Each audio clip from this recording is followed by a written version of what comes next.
What's up, my good peoples? This is a song that I absolutely love, and it came up. I bumped this in the whip a lot. So one of my favorite Busta Rhymes songs. There's a lot of Busta Rhymes songs I love, and as I've said, I did in my list. If you go to Hip Hop Tochi, let me pull my Instagram up so y'all can see.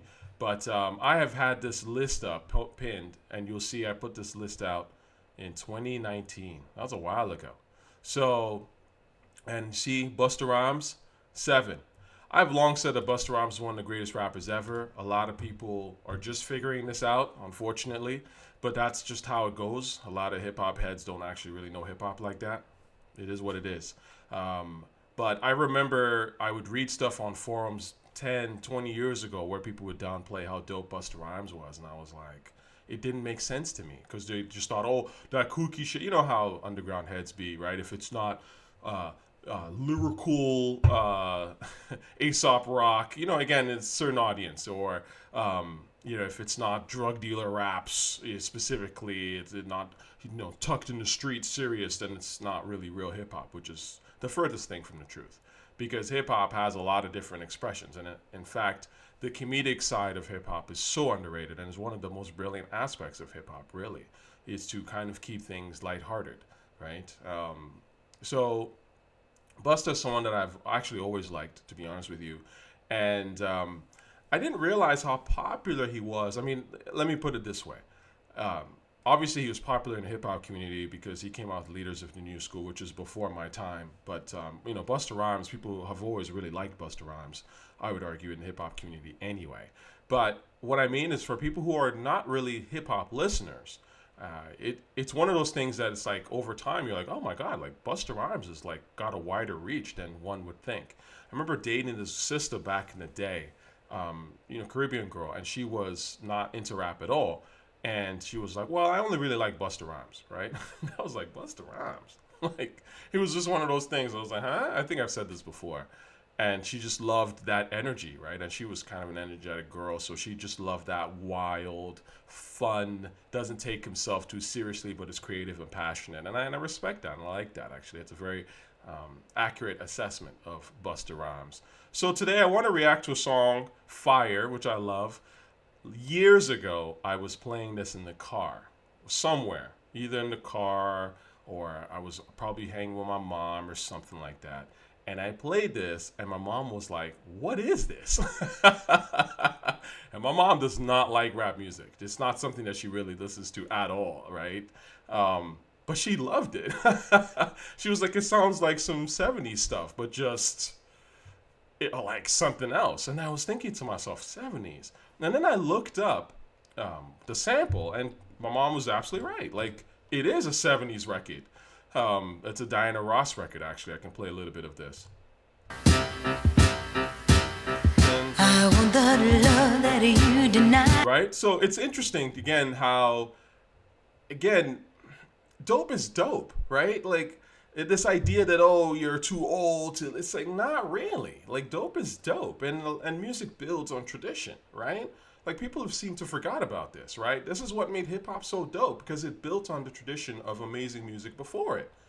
So when the newer generation doesn't build on the amazing music before it, it's like, you're not dope. It's not because we don't get it, we're too old to understand what you're doing. No, your shit is garbage. That's why we don't listen to it. Okay, it doesn't build on no foundation, and you can't really do what you're doing properly, right? Anyway, so I really like this record. Let's get into it. Busta Rhymes, Fire.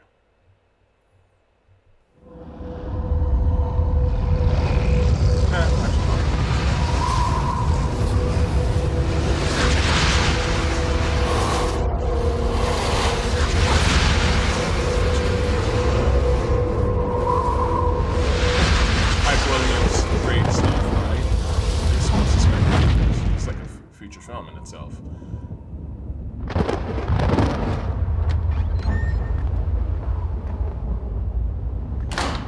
So this is the Buster we all love, right?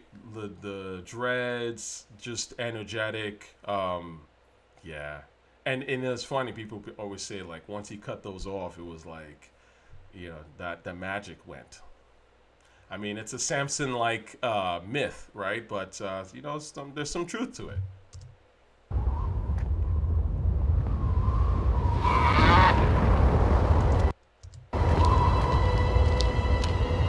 Nice grip.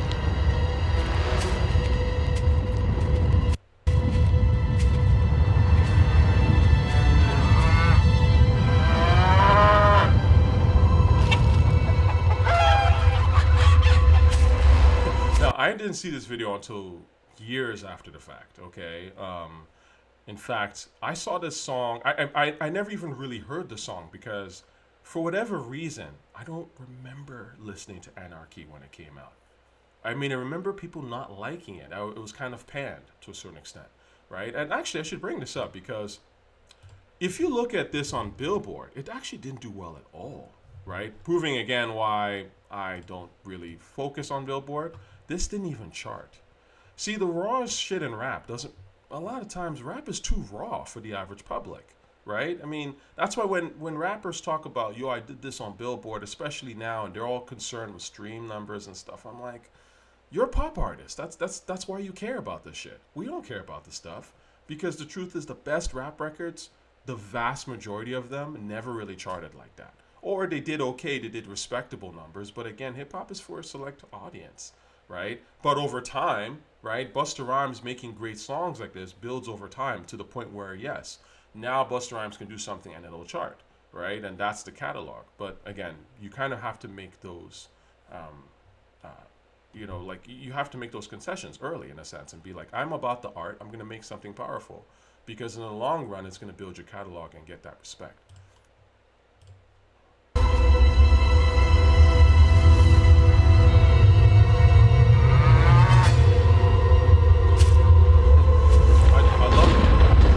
I love the colors of all this. I just like even the way the clouds are, right? Like that's dope.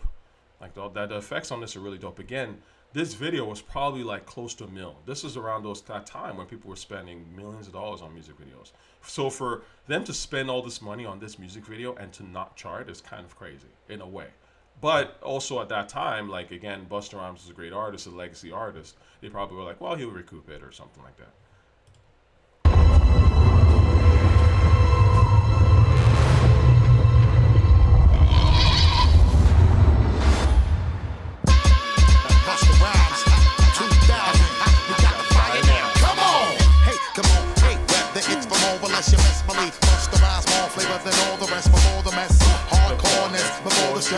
Just like that groove is crazy. Again, this is why it's like, again, my mom, a black woman, you can't deny certain shit.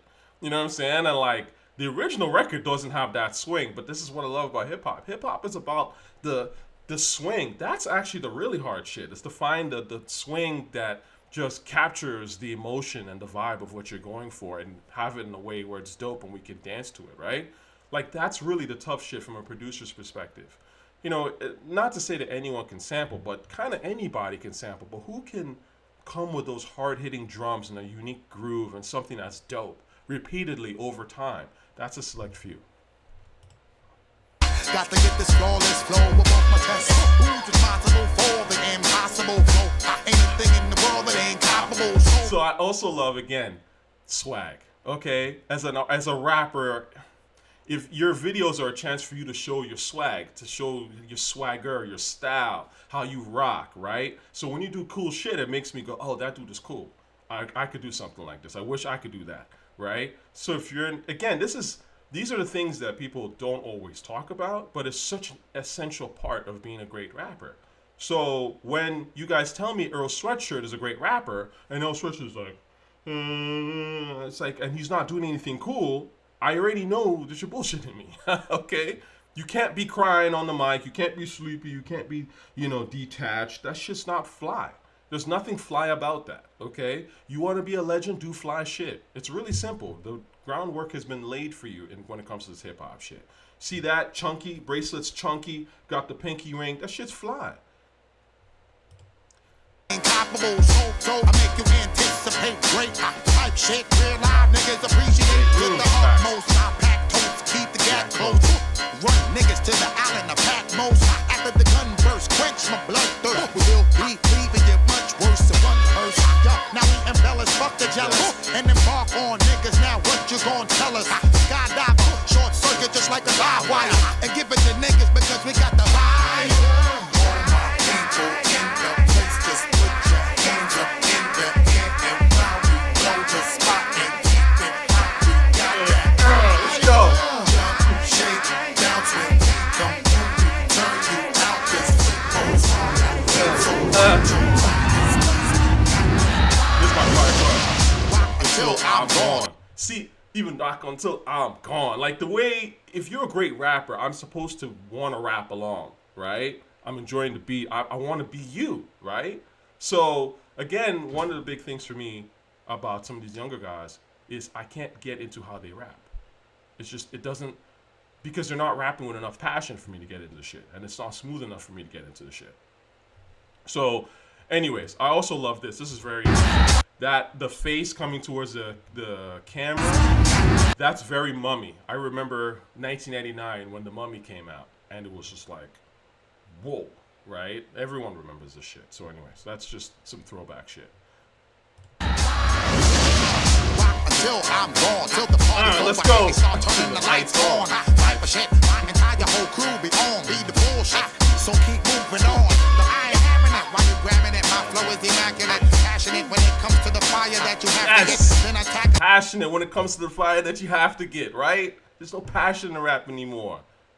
You think Busta Rhymes, when he's like, the guys who are still making music, clearly I think they're passionate in a sense about continuing to rap, in a sense, because that's what they know, that's the job, that's literally their 9 to 5, and has been for like 20 years. So they still make music, but that passion of like, oh, I gotta do some new shit, I gotta do some shit that's gonna kill them, right? Like that next level creative, I gotta be a leader.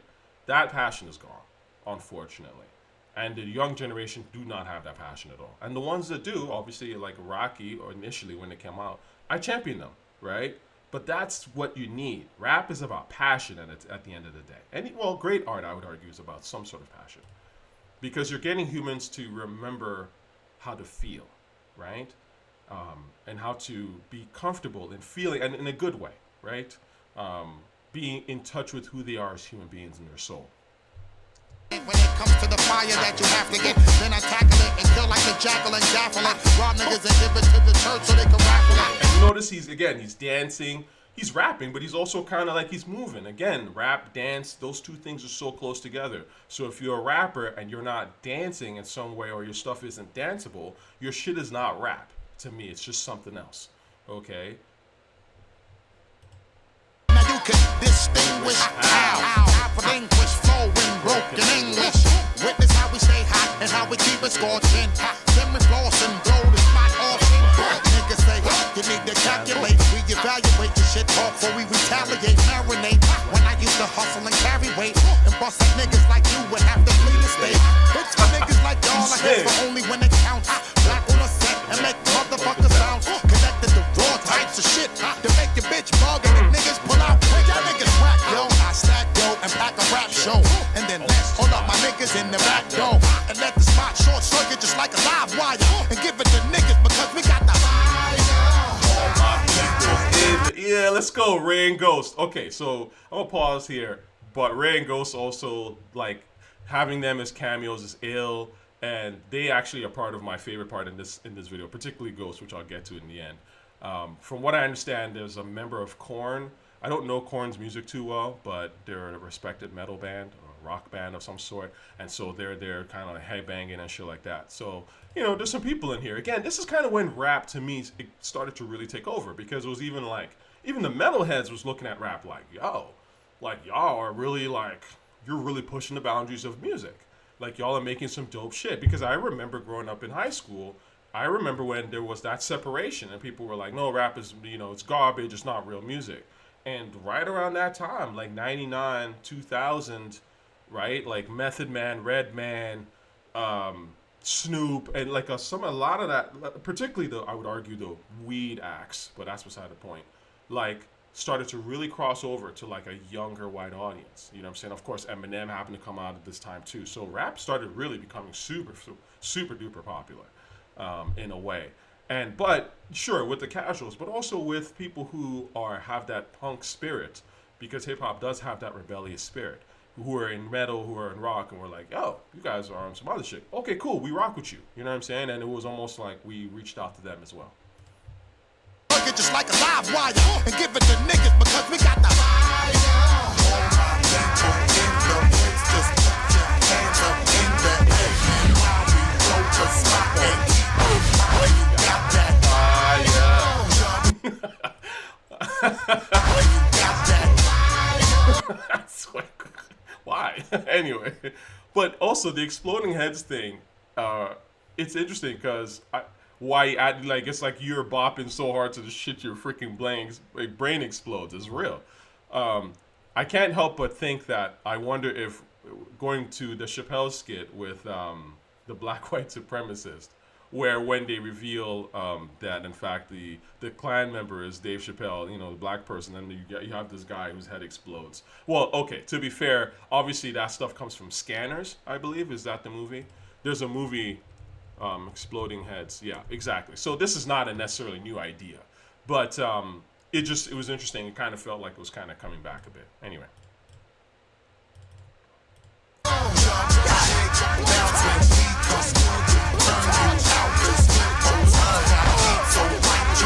There we go. That's my favorite part of this whole shit. That's right. Ghost.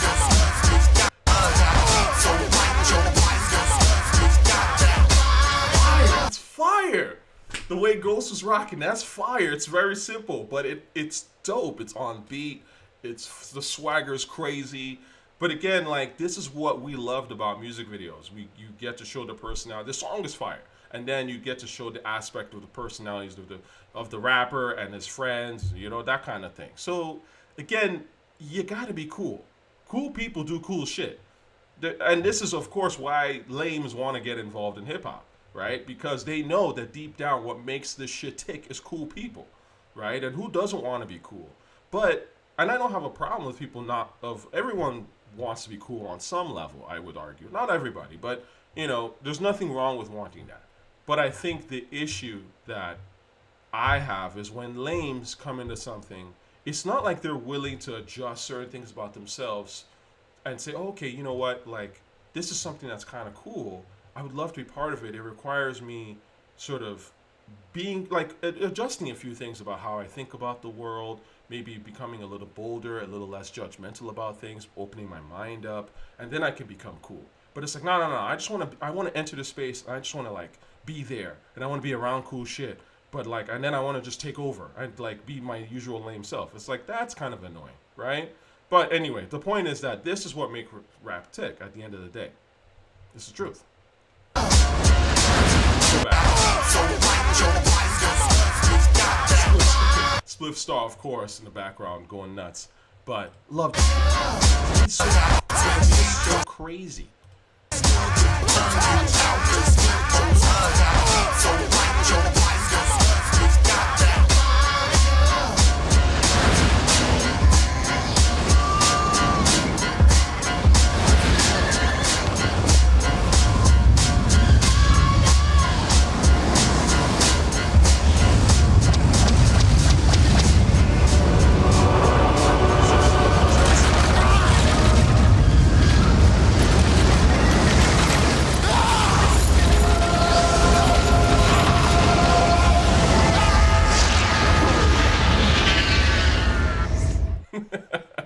So that's like trademark humor.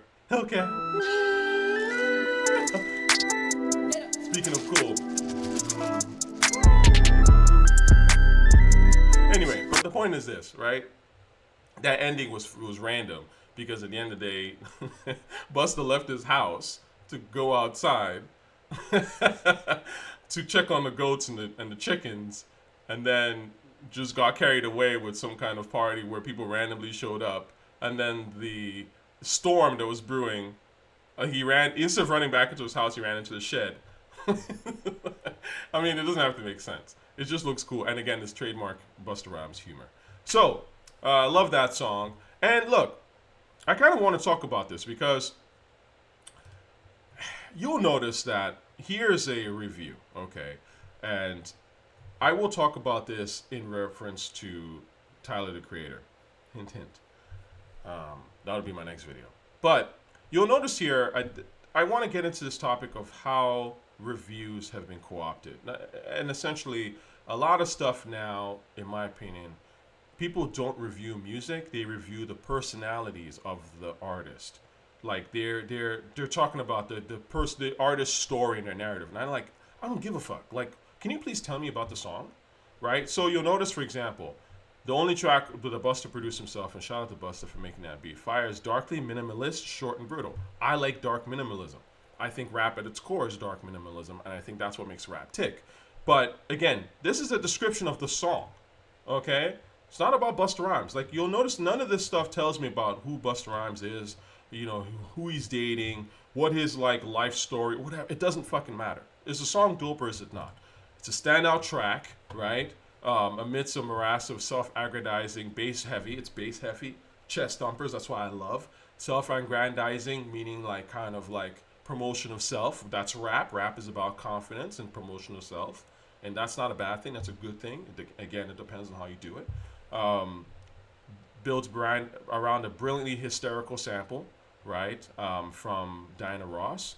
Like hefty bass throbs and fiercely metallic breaks. I love that shit. I like that hard, brutal shit. It's just, so they're describing the song and they're giving their opinion. They're saying it's a standout song, what kind of the vibe of it is, and then telling us like, you know, his flow is immaculate. Cool, that's great. But let's look at the same magazine here, and now let's talk about Tyler the Creator. And this is what? This was written in 2005. The song came out in like 99 or 2000, but that's not the point, I believe. Anyway, the point is, so NME now has a Tyler the Creator review of this bullshit album that I will not listen to. Reflects a landscape of chaos that reflects his own psychological conflict. I don't care about Tyler the Creator's psychological conflict. What's that got to do with me? I got my own problems, you know what I'm saying? Like, can you make music that I can actually listen to, right? And then this is all, okay, the LA rapper Jet Color, sepia tone world, inspiration, blah blah. The 38-year-old producer, real name this person. I don't give a fuck what his real name is. Tell me about the songs. What about the songs is dope? How are they structured? What makes them interesting or not interesting? This is how this shit has changed. It's for the worse. Anyway, till next time.